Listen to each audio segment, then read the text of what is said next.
എല്ലാവർക്കും നമസ്കാരം. നമുക്കിന്ന് സിമ്പിളായിട്ടുള്ളൊരു വഴുതനങ്ങ കറി ഉണ്ടാക്കാം.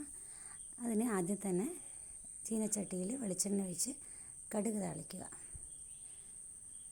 അത് കടുക് പൊട്ടി വരുമ്പോൾ അതിലോട്ട് കറിവേപ്പില ഇടുക. അതുപോലെ തന്നെ നമ്മളിവിടെ റെഡിയാക്കി വെച്ചിട്ടുള്ള വെളുത്തുള്ളി ഒന്ന് ചതച്ച് ചേർക്കുക. എന്നിട്ടത് നന്നായി വഴറ്റുക.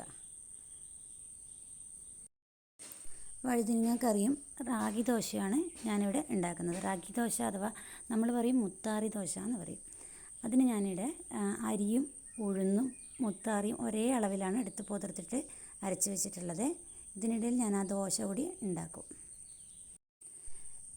വെളുത്തുള്ളി ചെറുതായിട്ട് ബ്രൗൺ നിറമായിട്ടുണ്ട്. നമ്മളിതിലോട്ട് മുളക് ചേർത്തിട്ടുണ്ട്. നന്നായിട്ട് ഇളക്കി കൊടുക്കുക. അതിനിടയിൽ നമുക്ക് ദോശ ഒഴിക്കാം. ഇവിടെ ദോശ ഒഴിച്ചു കൊടുത്തിട്ടുണ്ട്. ഒരെണ്ണം തയ്യാറായിട്ടുണ്ട്. നമുക്ക് മെല്ലെ അത് അടത്തിയെടുക്കാം. ഈ റാഗി ദോശ വളരെ ഹെൽത്തിയാണല്ലോ. വെളുത്തുള്ളി കറി അതുപോലെ റെഡി ആയിക്കൊണ്ടിരിക്കുന്നു. നമ്മൾ റാഗി അഥവാ മുത്താറി നമ്മൾ വെറുതെ അത് മാത്രം എടുത്ത് ദോശ ഉണ്ടാക്കുമ്പോൾ ഒരു ബ്ലാക്ക് നിറമായിരിക്കും. അപ്പോൾ അത് കുട്ടികൾക്കൊന്നും വലിയ ഇഷ്ടമല്ല. അതുകൊണ്ടാണ് ഇന്ന് അരിയും ഉഴുന്നും ഒക്കെ മിക്സാക്കി അതിൻ്റെ കൂടെ മുത്താറിയിട്ട് ആക്കുന്നത്. നമ്മുടെ വെളുത്തുള്ളി ബ്രൗൺ നിറമായി അതിലോട്ട് നമ്മൾ മുറിച്ച് വെച്ചിരിക്കുന്ന ഉള്ളി ചേർക്കുക. എന്നിട്ട് നന്നായി ഇളക്കി കൊടുക്കുക.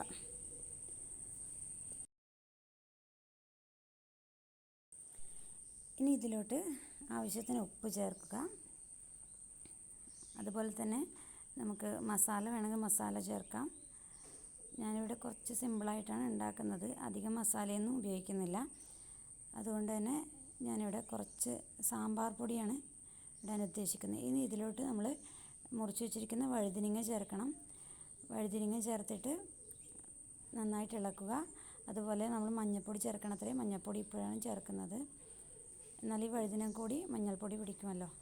അതിനുശേഷം നമുക്കിനി ഞാൻ പറഞ്ഞ പോലെ സാമ്പാർ പൊടി ചേർത്ത് കൊടുക്കാം. ഞാനിവിടെ കുറച്ച് പാക്കറ്റ് സാമ്പാർ പൊടിയാണ് ചേർക്കുന്നത്.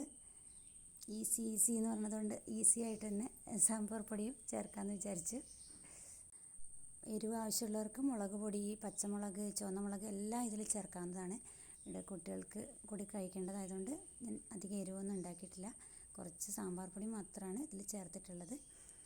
ഇനി നമുക്ക് ഇത് കുറച്ച് വെള്ളം ഒഴിച്ചിട്ട് വേവിച്ചെടുക്കാം.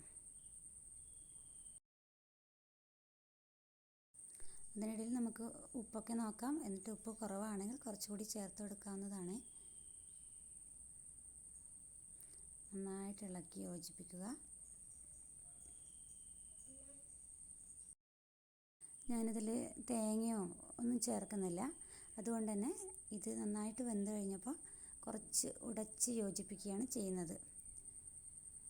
അപ്പോൾ ചെറിയൊരു കൊഴുപ്പും ഉണ്ടാവുമല്ലോ. അപ്പം അങ്ങനെ കുറച്ച് ഉടച്ച് ചേർത്തിട്ട് മിക്സാക്കിയാണ്. നമ്മുടെ സിമ്പിൾ വഴുതനങ്ങ കറി റെഡിയായേ.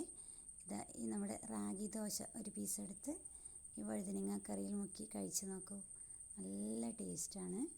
എല്ലാവരും ഇതൊന്ന് ട്രൈ ചെയ്യണേ. Thank you.